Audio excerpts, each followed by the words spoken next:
A Christmas Carol by Charles Dickens. Stave 3, the second of the three spirits. Read by Robin Hearn. Awaking in the middle of a prodigiously tough snore and sitting up in bed to get his thoughts together, Scrooge had no occasion to be told that the bell was again upon the stroke of 1. He felt that he was restored to consciousness right in the nick of time, for the special purpose of holding a conference with the second messenger dispatched to him through Jacob Marley's intervention.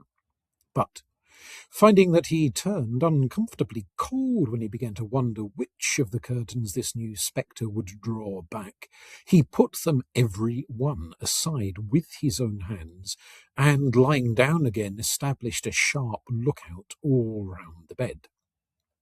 For he wished to challenge the spirit on the moment of its appearance, and did not wish to be taken by surprise and made nervous.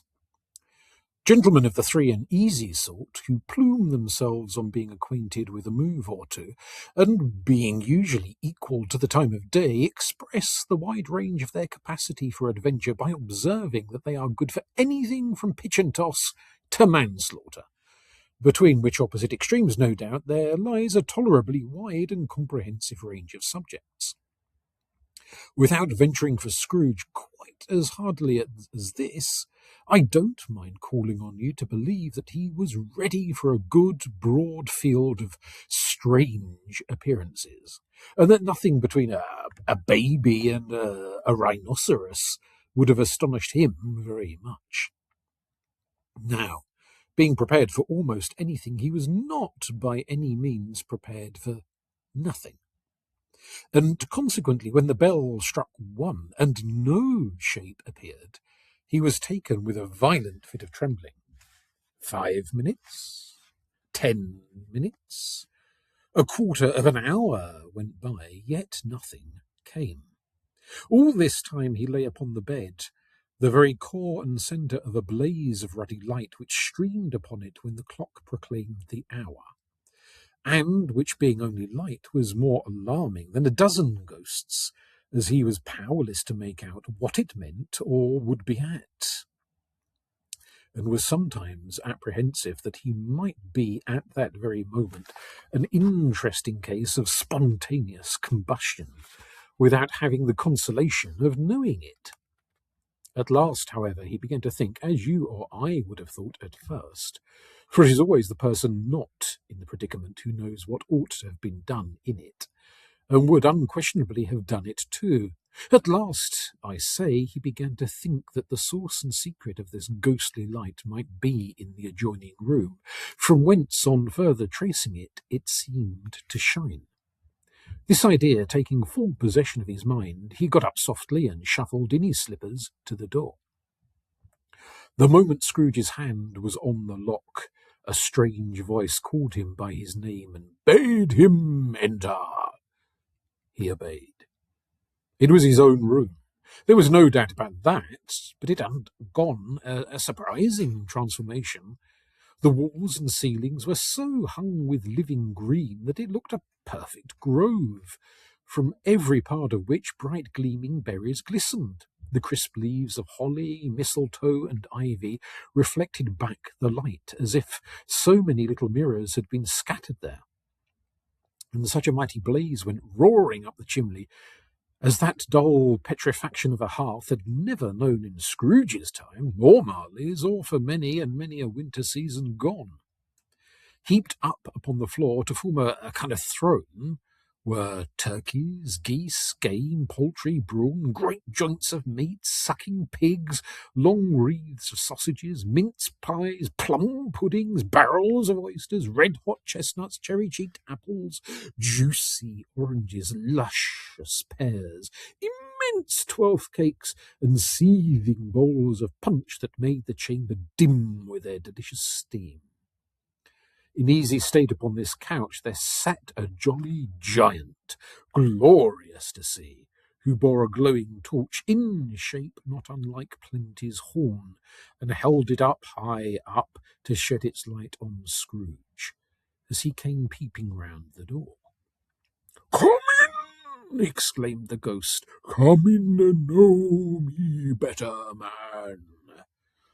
Scrooge entered timidly and hung his head before this spirit. He was not the dogged Scrooge he had been, and though its eyes were clear and kind, he did not like to meet them. "I am the ghost of Christmas present," said the spirit. "Look upon me." Scrooge reverently did so. It was clothed in one simple deep green robe or mantle, bordered with white fur.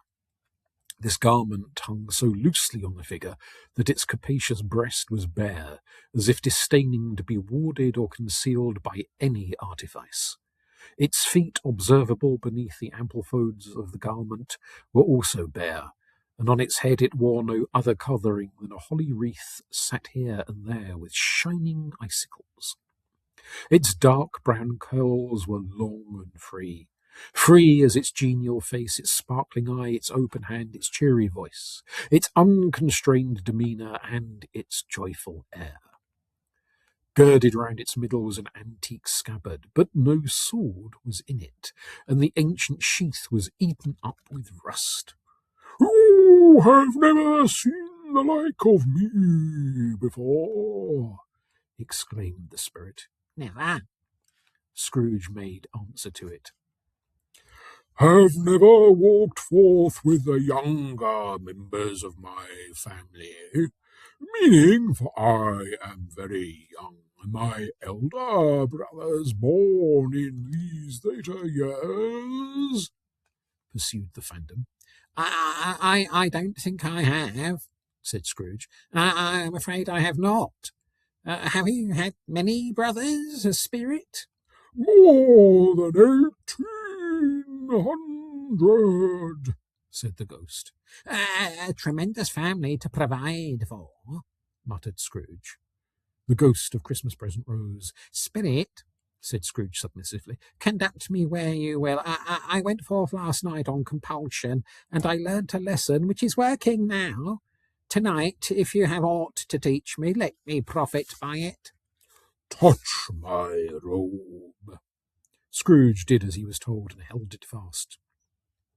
Holly, mistletoe, red berries, ivy, turkeys, geese, game, poultry, brawn, meat, pig, sausages, oysters, pies, pudding, fruit, and punch all vanished instantly.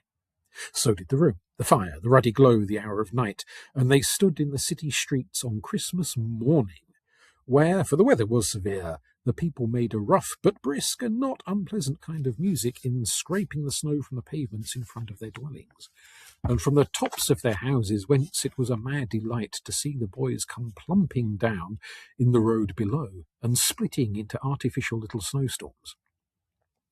The house fronts looked black enough, and the windows blacker, contrasting with the smooth white sheet of snow upon the roofs, and with the dirtier snow upon the ground, which last deposit had been ploughed up in deep furrows by the heavy wheels of cart and waggons. Furrows that crossed and recrossed each other hundreds of times, where the great streets branched off and made intricate channels hard to trace in the thick yellow mud and icy water.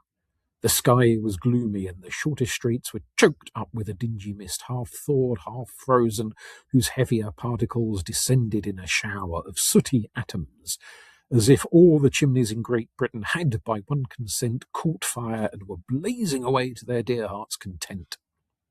There was nothing very cheerful in the climate or the town, and yet was there an air of cheerfulness abroad that the clearest summer air and brightest summer sun might have endeavoured to diffuse in vain.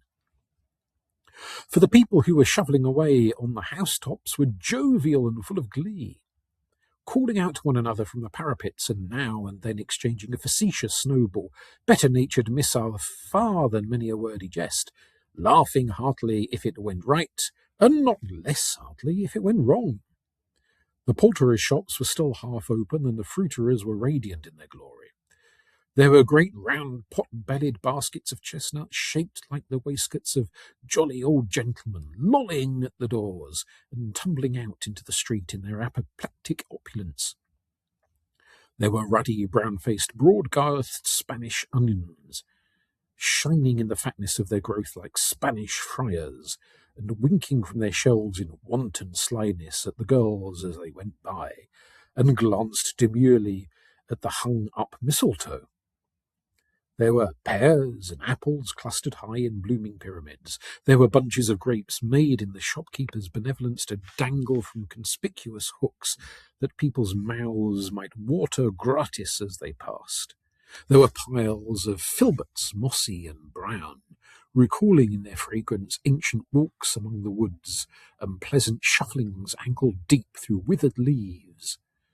There were Norfolk biffins, squab and swarthy, setting off the yellow of the oranges and lemons, and in the great compactness of their juicy persons, urgently entreating and beseeching to be carried home in paper bags and eaten after dinner.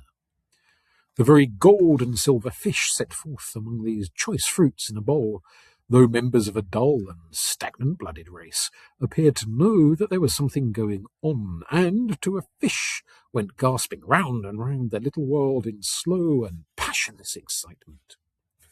The grocers, the grocers nearly closed with perhaps 2 shutters down or 1, but the gap such glimpses.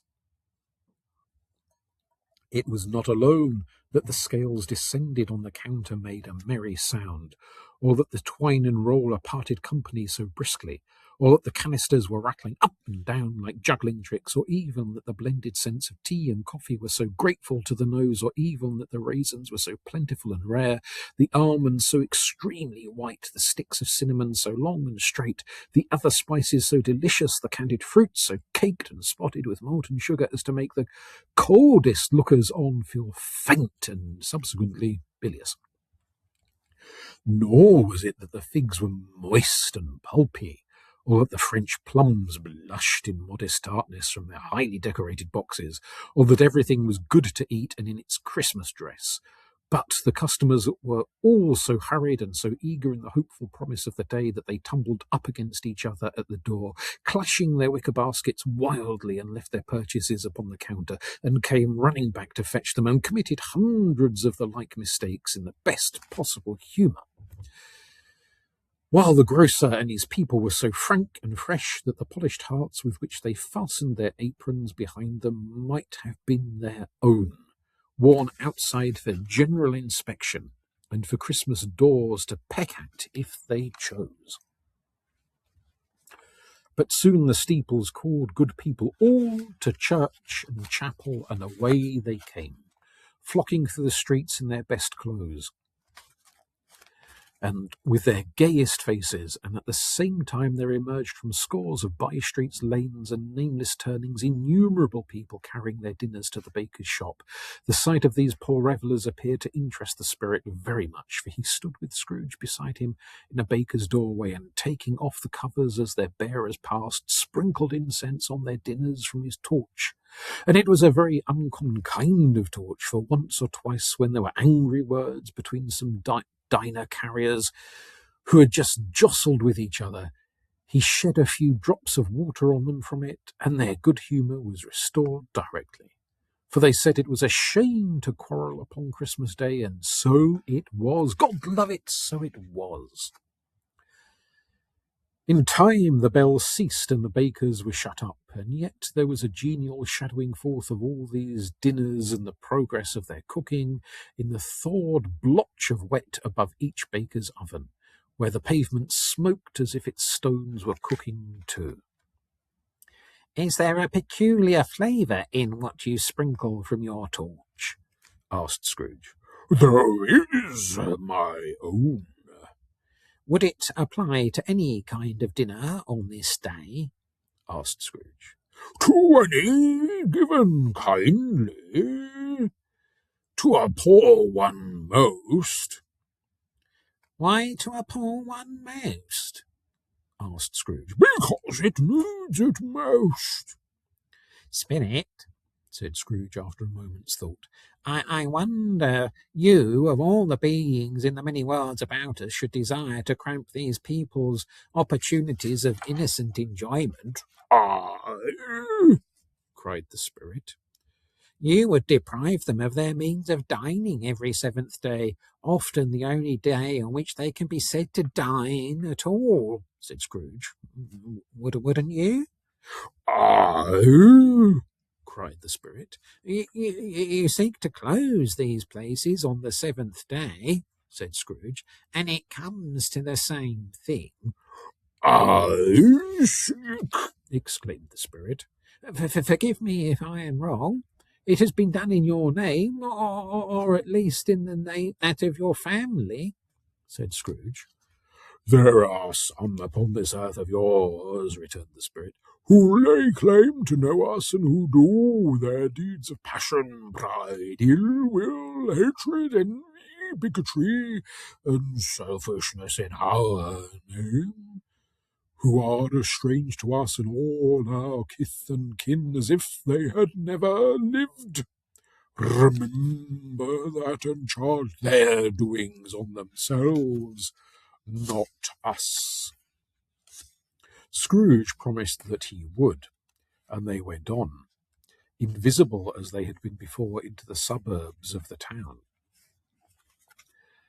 It was a remarkable quality of the ghost, which Scrooge had observed at the baker's, that, notwithstanding his gigantic size, he could accommodate himself to any place with ease, and that he stood beneath a low roof quite as gracefully and like a supernatural creature as it was possible he could have done in any lofty hall.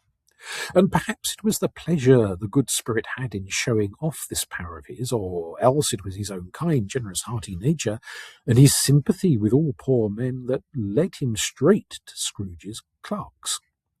For there he went, and took Scrooge with him, holding to his robe, and on the threshold of the door the spirit smiled, and stopped to bless Bob Cratchit's dwelling with the sprinklings of his torch.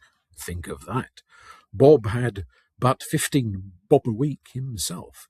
He pocketed on Saturday but 15 copies of his Christian name, and yet the ghost of Christmas present blessed this 4-roomed house.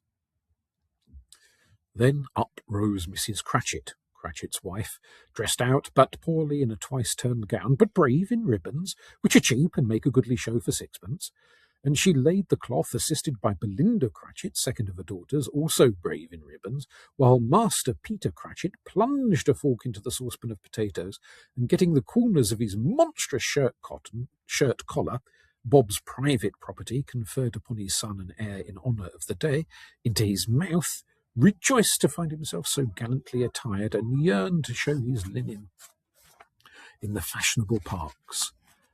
And now 2 smaller Cratchits, boy and girl, came tearing in, screaming that outside the baker's they had smelt the goose and known it for their own, and basking in luxurious thoughts of sage and onion, these young Cratchits danced about the table and exalted Master Peter Cratchit to the skies, while he, not proud, although his collars nearly choked him, blew the fire until the slow potatoes, bubbling up, knocked loudly at the saucepan lid to be let out and peeled.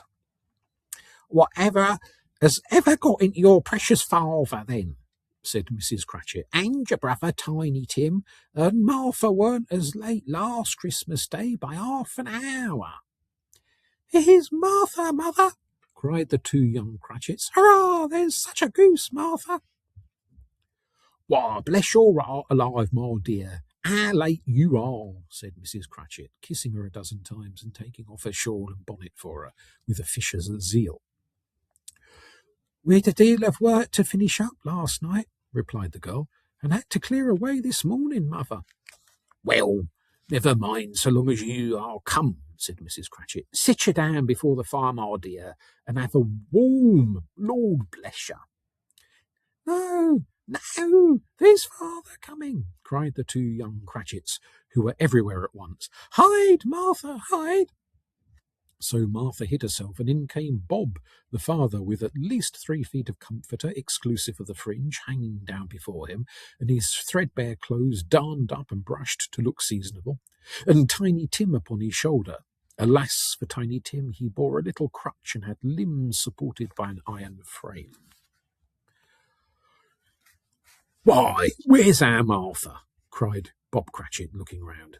"Not coming," said Mrs. Cratchit. "Not coming," said Bob, with a sudden declension in his high spirits, for he had been Tim's blood horse all the way from church, and he had come home rampant.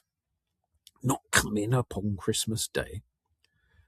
Martha didn't like to see him disappointed if it were only in joke, so she came out prematurely from behind the closet door and ran into his arms, while the two young Cratchits hustled Tiny Tim and bore him off into the wash-house, that he might hear the pudding singing in the copper.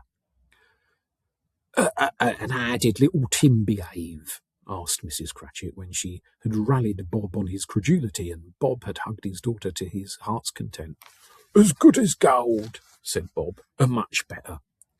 Somehow he gets thoughtful sitting by himself so much, and thinks the strangest things you ever heard. He told me, coming home, that he hoped the people saw him in the church, 'cause he was a cripple, and it might be pleasant for them to remember upon Christmas Day who made lame beggars walk and blind men see." Bob's voice was tremulous when he told them this, and trembled more when he said that Tiny Tim was growing strong and hearty. His active little crutch was heard upon the floor, and back came Tiny Tim before another word was spoken, escorted by his brother and sister to his stall beside the fire, and while Bob, turning up his cuffs as if, poor fellow, they were capable of being made more shabby, compounded some hot mixture in a jug with gin and lemon, and stirred it round and round, and put it on the hob to simmer. Master Peter and the two ubiquitous young Cratchits went to fetch the goose, with which they soon returned in high procession. Such a bustle ensued that you might have thought the goose the rarest of all birds, a feathered phenomena, to which a black swan was a matter of course. And in truth it was something very like it in that house. Mrs. Cratchit made the gravy, ready beforehand in a little saucepan, hissing hot. Master Peter mashed the potatoes with incredible vigour. Miss Belinda sweetened up the apple sauce, Martha dusted the hot plates, Bob took Tiny Tim beside him in a tiny corner at the table. The two young Cratchits sat chairs for everybody, not forgetting themselves, and mounting guard upon their posts, crammed spoons into their mouths, lest they should shriek for goose before their turn came to be helped. At last the dishes were set on, and grace was said. It was succeeded by a breathless pause as Mrs. Cratchit, looking slowly all along the carving knife, prepared to plunge it in the breast. But when she did, and when the long-expected gush of stuffing issued forth, one murmur of delight arose all round the board, and even Tiny Tim, excited by the two young Cratchits, beat on the table with the handle of his knife, and feebly cried, "Hurrah!" There never was such a goose. Bob said he didn't believe there ever was such a goose cooked. Its tenderness and flavour, size and cheapness were the themes of universal admiration. Eked out by the apple sauce and mashed potatoes, it was a sufficient dinner for the whole family. Indeed, as Mrs. Cratchit said with great delight, surveying one small atom of a bone upon the dish, they hadn't ate it all at last. Yet everyone had had enough, and the youngest Cratchits in particular was steeped in sage and onion to the eyebrows. But now, the plates being changed by Miss Belinda, Mrs. Cratchit left the room alone, too nervous to bear witness, to take the pudding up and bring it in. Suppose it should not be done enough. Suppose it should be breaking in, turning out. Suppose somebody should have got over the wall of the backyard and stolen it while they were merry with the goose, a supposition at which the two young Cratchits became livid. All sorts of horrors were supposed.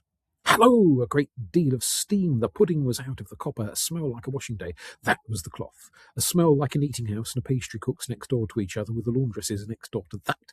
That was the pudding. In half a minute Mrs. Cratchit entered, flushed but smiling proudly, with the pudding like a speckled cannonball, so hard and firm, blazing in half a quartern of ignited brandy, and bedight with Christmas holly stuck into the top. "Oh, a wonderful pudding," Bob Cratchit said, and calmly too, that he regarded it as the greatest success achieved by Mrs. Cratchit since their marriage. Mrs. Cratchit said that now the weight was off her mind, she would confess that she had had her doubts about the quantity of flour. Everybody had something to say about it, but nobody said it was at all a small pudding for a large family. It would have been flat heresy to do so. Any Cratchit would have blushed to hint at such a thing. At last the dinner was all done, the cloth was cleared, the hearth swept, and the fire made up. The compound in the jug being tasted and considered perfect. Apples and oranges were put upon the table, and a shovelful of chestnuts on the fire. Then all the Cratchit family drew round the hearth in what Bob Cratchit called a circle, meaning half a one. And at Bob Cratchit's elbow stood the family displays of glass, 2 tumblers and a custard cup without a handle. These held the hot stuff from the jug, however, as well as the golden goblets would have done, and Bob served it without beaming looks, while the chestnut sputtered on the fire and crackled noisily. Then Bob proposed, "A Merry Christmas to us all, my dears, God bless us," which all the family re-echoed. "God bless us, everyone," said Tiny Tim, the last of all. He sat very close to his father's side upon his little stool. Bob held his withered little hand in his, as if he loved the child and wished to keep him by his side and dreaded that he might be taken from him. "Spirit," said Scrooge, with an interest he had never felt before, "tell me if Tiny Tim will live." "I see a vacant seat," replied the ghost, "in the poor chimney corner, and a crutch without an owner, carefully preserved. If these shadows remain unaltered by the future, the child will die." "No, no," said Scrooge. "Oh, no, kind spirit. Say he will live and be spared." "If these shadows remain unaltered by the future, none other of my race," returned the ghost, "will find him here. What then? If he be like to die, he had better do it and decrease the surplus population." Scrooge hung his head to hear his own words quoted by the spirit, and was overcome with penitence and grief. "Man," said the ghost, "if man you be in heart, not adamant, forbear that wicked cant until you have discovered what the surplus is and where it is. Will you decide what men shall live, what men shall die? It may be that in the sight of heaven you are more worthless and less fit to live than millions like this poor man's child. Oh, God, to hear the insect on the leaf pronouncing on the too much life among his hungry brothers in the dust." Scrooge bent before the ghost's rebuke, and trembling cast his eyes upon the ground. But he raised them speedily on hearing his own name. "Mr. Scrooge," said Bob, "I'll give you Mr. Scrooge, the founder of the feast." "The founder of the feast, indeed," cried Mrs. Cratchit, reddening. "I wish I had him here. I'd give him a piece of my mind to feast upon, and I hope he'd have a good appetite for it." "My dear," said Bob, "the children, Christmas Day." "It should be Christmas Day, I'm sure," said she. "Or which one drinks the health of such an odious, stingy, hard, unfeeling man as Mr. Scrooge? You know he is, Robert. Nobody knows it better than you do, poor fella." "My dear," was Bob's mild answer, "Christmas Day." "I'll drink his health for your sake and the day's," said Mrs. Cratchit. "Not for his. Long life to him, a Merry Christmas and an Happy New Year. He'll be very merry and very happy, I have no doubt." The children drank the toast after her. It was the first of their proceedings which had no heartiness in it. Tiny Tim drank it last of all, but he didn't care twopence for it. Scrooge was the ogre of the family. The mention of his name cast a dark shadow on the party, which was dispelled for full 5 minutes. After it had passed away, they were 10 times merrier than before, from the mere relief of Scrooge the baleful being done with them. Bob Cratchit told them how he had a situation in his eye for Master Peter, which would bring in, if obtained, full 5 and 6pence a week, The two young Cratchits laughed tremendously at the idea of Peter's being a man of business, and Peter himself looked thoughtfully at the fire between his collars, as if he were deliberating what particular investments he should favour when he came into receipt of that bewildering income. Martha, who was a poor apprentice at a milliner's, then told them what kind of work she had to do and how many hours she worked at a stretch and how she meant to lie abed tomorrow morning for a good long rest. Tomorrow being a holiday she passed at home. Also how she had seen a countess and a lord some days before, and how the lord was much about as tall as Peter, at which Peter pulled up his collars so high that you couldn't have seen his head if you had been there. All the time the chestnuts and the jug went round, and by and by they had a song about a lost child travelling in the snow from Tiny Tim, who had a plaintive little voice, and sang it very well indeed. There was nothing of high mark in this. They were not a handsome family, they were not well dressed, their shoes were far from being waterproof, their clothes were scanty, and Peter might have known, and very likely did, the inside of a pawnbroker's. But they were happy, grateful, pleased with one another, and content with the time. And when they faded and looked happier yet in the bright sparklings of the spirit's torch at parting, Scrooge had his eye upon them, and especially on Tiny Tim, until the last.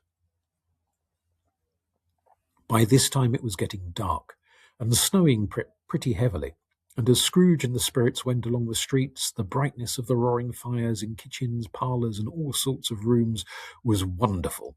Here the flickering of the blaze showed preparations for a cosy dinner, with hot plates baking through and through before the fire, and deep red curtains ready to be drawn to shut out cold and darkness. There all the children of the house were running out into the snow to meet their married sisters, brothers, cousins, uncles, aunts, and be the first to greet them. Here again were shadows on the window blind of guests assembling, and there a group of handsome girls, all hooded and fur-booted, and all chattering at once, tripped lightly off to some near neighbour's house, where woe upon the single man who saw them enter, for which is well they knew it in a glow.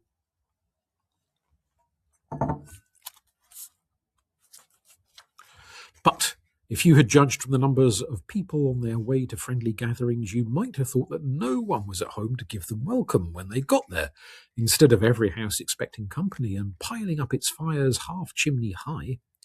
Blessings on it, how the ghost exulted, how it bared its breadth of chest and opened its capacious palm and floated on, outpouring with a generous hand its bright and harmless mirth on everything within its reach. The very lamplighter who ran on before the doting dusky street with specks of light, and who was dressed to spend the evening somewhere, laughed out loudly as the spirit passed, though little kenned the lamplighter that he had any company but Christmas. And now, without a word of warning from the ghost, they stood upon a bleak and desert moor, where monstrous masses of rude stone were cast about as though it were the burial place of giants, and water spread itself wheresoever it listed, or would have done so, but for the frost that held it prisoner, and nothing grew but moss and furze and coarse rank grass. Down in the west the setting sun had left a streak of fiery red, which glared upon the desolation for an instant, like a sullen eye, and frowning lower, lower, lower yet, was lost in the thick gloom of darkest night. "What place is this?" asked Scrooge. A place where miners live who labour in the bowels of the earth, returned the spirit. But they know me. See. A light shone from the window of a hut, and swiftly they advanced towards it, passing through the wall of mud and stone. They found a cheerful company assembled around a glowing fire, an old, old man and woman, with their children and their children's children, and another generation beyond that, all decked out gaily in their holiday attire. The old man, in a voice that seldom rose above the howling of the wind upon the barren waste, was singing them a Christmas song. It had been a very old song when he was a boy, and from time to time they all joined in the chorus.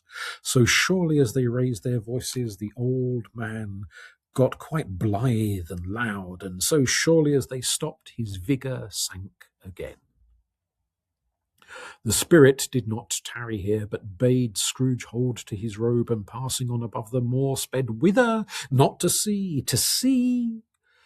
To Scrooge's horror, looking back, he saw the last of the land, a frightful range of rocks behind them, and his ears were deafened by the thundering of the water as it rolled and roared and raged among the dreadful caverns it had worn and fiercely tried to undermine the earth. Built upon a dismal wreath of sunken rocks, some league or so from the shore, on which the waters chafed and dashed the wild year through, there stood a solitary lighthouse. Great heaps of seaweed clung to its base, and storm birds, born of the wind, one might suppose, as seaweed of the water, rose and fell about it. Like the waves they skimmed. But even here 2 men who watched the light had made a fire that through the loophole in the thick stone walls shed out a ray of brightness on the awful sea. Joining their horny hands over the rough table at which they sat, they wished each other Merry Christmas in their can of grog, and one of them, the elder too, with his face all damaged and scarred with hard weather, as the figurehead of an old ship might be, struck up a sturdy song that was like a gale in itself. Again the ghost sped on, above the black and heaving sea, on, until, being far away, as he told Scrooge, from any shore, they lighted on a ship. They stood beside the helmsman at the wheel, the lookout in the bow, the officers who had the watch, dark, ghostly figures in their several stations. But every man among them hummed a Christmas tune, or had a Christmas thought, or spoke below his breath to his companion of some bygone Christmas day, with homeward hopes belonging to it. And every man on board, waking or sleeping, good or bad, had a kinder word for another on that day than on any day in the year, and had shared to some extent in its festivities, and had remembered those he cared for at a distance, and had known that they delighted to remember him. It was a great surprise to Scrooge, while listening to the moaning of the wind and thinking what a solemn thing it was to move on through the lonely darkness over an unknown abyss whose depths were secret as profound as death. It was a great surprise to Scrooge, while thus engaged, to hear a hearty laugh. It was a much greater surprise to Scrooge to recognise it as his own nephew's, and to find himself in a bright gleaming room, with the spirit standing smiling by his side, and looking at that same nephew with approving affability. "Ha ha!" laughed Scrooge's nephew. "Ha ha ha!" If you should happen by any unlikely chance to know a man more blessed in a laugh than Scrooge's nephew, all I can say is I should like to know him too. Introduce him to me, and I'll cultivate his acquaintance. It is a fair, even-handed, noble adjustment of things that while there is infection and disease and sorrow, there is nothing in the world so irresistibly contagious as laughter and good humour. When Scrooge's nephew laughed in this way, holding his sides, rolling his head, and twisting his face in the most extravagant contortions, Scrooge's niece, by marriage, laughed as heartily as he. And their assembled friends, being not a bit behindhand, roared out lustily, "Ha ha ha ha ha ha!" "He said that Christmas was a humbug, as I live," cried Scrooge's nephew. "He believed it too." "Oh, shame for him, Fred," said Scrooge's niece indignantly. Bless those women. They never do anything by halves. They are always in earnest. She was very pretty, exceedingly pretty, with a dimpled, surprised-looking, capital face, a ripe little mouth that seemed made to be kissed, and no doubt it was. All kinds of good little dots about her chin that melted into one another when she laughed, and the sunniest pair of eyes you ever saw in any little creature's head.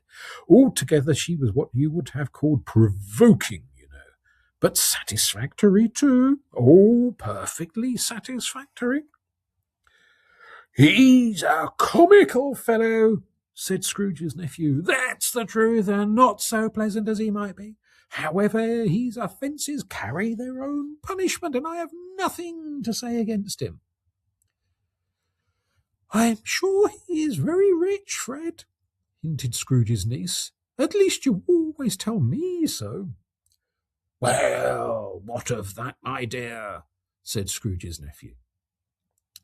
"His wealth is of no use to him. He don't do any good with it. He don't make himself comfortable with it. He hasn't had the satisfaction of thinking, that he's ever going to benefit us with it." "I have no patience with him," observed Scrooge's niece. Scrooge's niece's sisters and all the other ladies expressed the same opinion. "Oh, I have," said Scrooge's nephew. "I'm sorry for him. I couldn't be angry with him if I tried. Who suffers by his ill whims? Himself, always.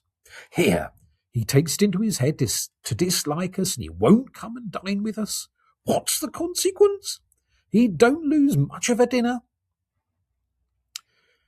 "Indeed, I think he loses a very good dinner," interrupted Scrooge's niece. Everybody else said the same, and they must be allowed to have been competent judges because they'd just had dinner, and with the dessert upon the table were clustered round the fire by lamplight.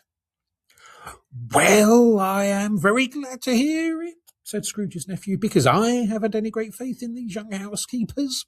What do you say, Topper?" Topper had clearly got his eyes upon one of Scrooge's niece's sisters, for he answered that a bachelor was a wretched outcast and had no right to express an opinion on the subject, whereat Scrooge's niece's sister, the plump one with the lace tucker, not the one with the roses, blushed. "Do go on, Fred," said Scrooge's niece, clapping her hands. "He never finishes what he begins to say. He is such a ridiculous fellow." Scrooge's nephew revelled in another laugh, and it was impossible to keep the infection off, though the plump sister tried hard to do it with aromatic vinegar. His example was unanimously followed. "I was only going to say," said Scrooge's nephew, "that the consequence of his taking a dislike to us and not making merry with us is, as I think, that he loses some pleasant moments which could do him no harm. I am sure he loses pleasanter companions than he can find in his own thoughts, either in his mouldy old office or his dusty chambers. I mean to give him the same chance every year, whether he likes it or not, for I pity him. He may rail at Christmas till he dies, but he can't help thinking better of it. I defy him. If he finds me going there in good temper year after year and saying, 'Uncle Scrooge, how are you?' if it only puts him in the vein to leave his poor clerk £50, that's something, and I think I shook him yesterday." It was their turn to laugh now at the notion of his shaking Scrooge. But being thoroughly good-natured and not much caring what they laughed at, so that they laughed at any rate, he encouraged them in their merriment, and passed the bottle joyously. After tea they had some music, for they were a musical family, and knew what they were about when they sung a glee or catch, I can assure you, especially Topper, who could growl away in the bass like a good one, and never swell the large veins in his forehead or get red in the face over it. Scrooge's niece played well upon the harp, and played, among other tunes, a simple little air, a mere nothing. You might learn to whistle it in 2 minutes, which had been familiar to the child who fetched Scrooge from the boarding school, as he had been reminded by the ghost of Christmas past. When this strain of music sounded, all the things that Ghost had shown him came upon his mind. He softened more and more, and thought that if he could have listened to it often years ago, he might have cultivated the kindnesses of life for his own happiness with his own hands, without resorting to the sexton's spade that buried Jacob Marley. But they didn't devote the whole evening to music. After a while they played at forfeits, for it is good to be children sometimes, and never better than at Christmas, when its mighty founder was a child himself. Stop! There was first a game at blind man's bluff. Of course there was. And I no more believe that Topper was really blind than I believe he had eyes in his boots. My opinion is that it was a done thing between him and Scrooge's nephew, and that the ghost of Christmas present knew it. The way he went after that plump sister in the lace tucker was an outrage on the credulity of human nature, knocking down the firearms, tumbling over the chairs, bumping up against the piano, smothering himself among the curtains. Wherever she went, there went he. He always knew where the plump sister was. He wouldn't catch anybody else. If you had fallen up against him, as some of them did, and stood there, he would have made a feint of endeavouring to seize you, which would have been an affront to your understanding, and he would instantly have sidled off in the direction of the plump sister. She often cried out that it wasn't fair, and really it was not. But when at last he caught her, when, in spite of all her silken rustlings and her rapid flutterings past him, he got her into a corner whence there was no escape, then his conduct was the most execrable. For he's pretending not to know her, he's pretending that it was necessary to touch her headdress, and further to assure himself of her identity by pressing a certain ring upon her finger and a certain chain about her neck, was vile, monstrous. No doubt she told him her opinion of it when, another blind man being in office, they were so very confidential together behind the curtains. Scrooge's niece was not one of the blind man's buff's party, but was made comfortable with a large chair and a footstool in a snug corner where the ghost and Scrooge were close behind her. But she joined in the forfeits and loved her love to admiration with all the letters of the alphabet. Likewise at the game of how, when, and where, she was very great, and to the secret joy of Scrooge's nephew, beat her sisters hollow. Though they were sharp girls too, as Topper could have told you. They might have been 20 people there, young and old, but they all played, and so did Scrooge, for wholly forgetting in the interest he had in what was going on, that his voice made no sound in their ears. He sometimes came out with his guess quite loud, and very often guessed right too. For the sharpest needle, best Whitechapel, warranted not to cut in the eye, was not sharper than Scrooge, blunt as he took it in his head to be. The ghost was greatly pleased to find him in this mood, and looked upon him with such favour that he begged like a boy to be allowed to stay until the guest departed. But this, the spirit said, could not be done. "Here's a new game," said Scrooge. "1 half-hour, spirit, only one." It was a game called Yes and No, where Scrooge's nephew had to think of something and the rest must find out what, he only answering to their questions yes or no, as the case was. The brisk fire of questioning to which he was exposed elicited from him that he was thinking of an animal, a live animal, rather a disagreeable animal, a savage animal, an animal that growled and grunted sometimes and talked sometimes, and lived in London and walked about the streets and wasn't made a show of and wasn't led by anybody and didn't live in a menagerie and was never killed in a market and was not a horse or an ass or a cow or a bull or a tiger or a dog or a pig or a cat or a bear. At every fresh question that was put to him, this nephew burst into a fresh roar of laughter and was so inexpressibly tickled that he was obliged to get off the sofa and stamp. At last the plump sister, falling into a similar state, cried out, "I have found it! I know what it is, Fred, I know what it is." "What is it?" cried Fred. "It's your Uncle Scrooge." Which it certainly was. Admiration was the universal sentiment, though some objected that the reply to "Is it a bear?" ought to have been "Yes," inasmuch as an answer in the negative was sufficient to have diverted their thoughts from Mr. Scrooge, supposing they had ever had any tendency that way. "He has given us plenty of merriment, I am sure," said Fred, "and I would be ungrateful not to drink his health. Here is a glass of mulled wine ready to our hand at the moment, and I say, Uncle Scrooge."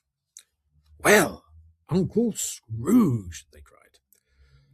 "A Merry Christmas and a Happy New Year to the old man, whatever he is," said Scrooge's nephew. "He wouldn't take it from me, but he may have it nevertheless. Uncle Scrooge."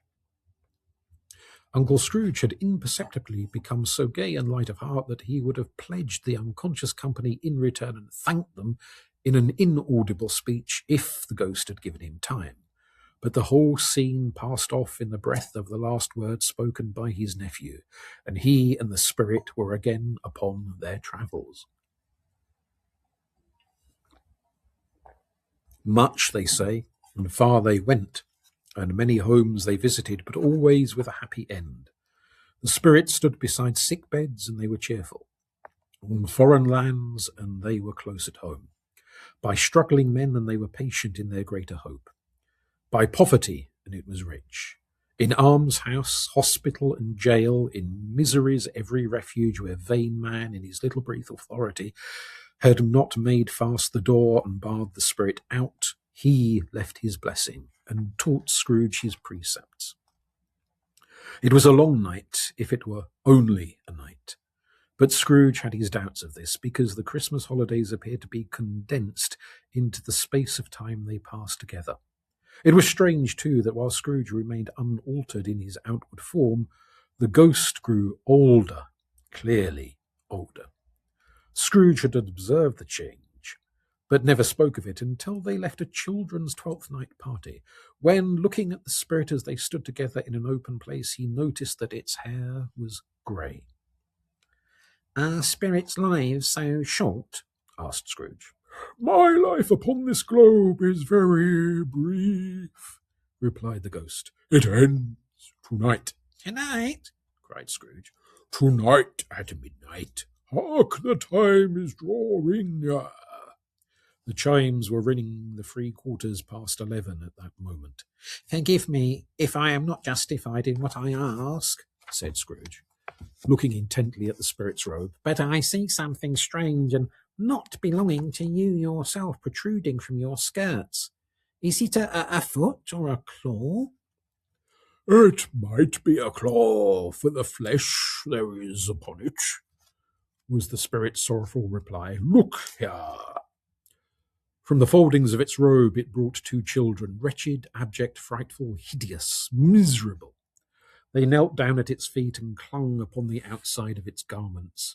Oh, man, look here, look down here, exclaimed the ghost. They were a boy and a girl, yellow, meagre, ragged, scowling, wolfish, but prostrate too in their humility. Where graceful youth should have filled out their features and touched them with its freshest tint, a stale and shriveled hand like that of age had pinched and twisted them and pulled them into shreds. Where angels might have sat enthroned, devils lurked and glared out menacingly. No change, no degradation, no perversion of humanity in any grade. Through all the mysteries of wonderful creation had monsters half so horrible and dread. Scrooge started back appalled. Having them shown to him in this way, he tried to say they were fine children, but the words choked themselves, rather than be parties to a lie of such enormous magnitude. "Spirit, are they yours?" Scrooge could say no more. They are man's, said the spirit, looking down upon them. And they cling to me, appealing from their fathers. This boy is ignorance. This girl is want. Beware them both on all of their degree. But most of all beware of this boy, for on his brow I see that written which is doom, unless the writing be erased. Deny it, cried the spirit, stretching out its hand towards the city. Slander those who tell it ye, admit it for your factious purposes, and make it worse, and bide the end. "Have they no refuge or resource?" cried Scrooge. Are there no prisons? said the spirit, turning on him for the last time with his own words. Are there no workhouses? The bell struck 12. Scrooge looked about him for the ghost, and saw it not. As the last stroke ceased to vibrate, he remembered the prediction of old Jacob Marley, and lifting up his eyes beheld a solemn phantom, draped and hooded, coming like a mist along the ground towards him.